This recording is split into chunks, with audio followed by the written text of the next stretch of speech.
Depuis petite, je me sentais rejetée et abandonnée. Je n'ai pas vu mon père pendant des années.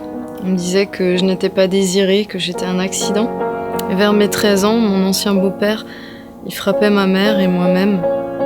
Et à cet âge, j'ai ressenti le besoin d'être aimée. Dans ma famille, on me montrait peu d'affection, j'ai eu peu de câlins.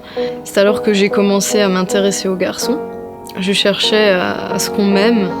J'ai eu des petites histoires, des amourettes qui m'ont fait beaucoup de mal parce que les garçons me quittaient dès que je disais non pour coucher avec eux. Et enfin, à mes 17 ans, une grande histoire.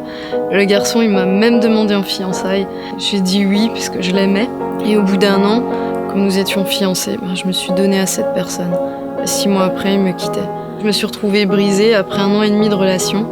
J'ai persisté à chercher encore l'amour et j'ai vécu une autre histoire de presque 1 an. Et puis il m'a quittée sous prétexte qu'il ne voulait pas passer toute sa vie avec la même fille. Et je devenais paranoïaque, j'étais jalouse, possessive suite à toutes ces successions d'histoires ratées.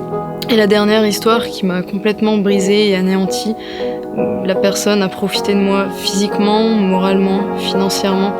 J'étais tellement brisée et je savais qu'il n'y avait que Dieu seul qui pouvait me sauver. Heureusement que j'avais une amie chrétienne. Je me suis approchée de Dieu, j'ai commencé à fréquenter une église. Aujourd'hui, je me suis reconstruite avec l'aide de Dieu. Je lui fais confiance, j'ai beaucoup souffert du manque d'amour, j'ai eu beaucoup de culpabilité. Mais maintenant, je sais qu'il n'y a que Dieu seul qui peut combler ce vide et donner le véritable amour. Et pour ceux qui ont pu faire cette erreur ou cette bêtise, sachez que Dieu, il pardonne. Pardonnez-vous également, Dieu, il restaure. Peut vous aider à passer au-dessus de ces souffrances, à oublier le mal qui vous a été fait. Si Dieu ne m'avait pas sauvé, je ne serais pas en train de vous parler aujourd'hui. Préservez-vous vraiment pour votre futur mari ou votre future femme, parce que ça en vaut la peine.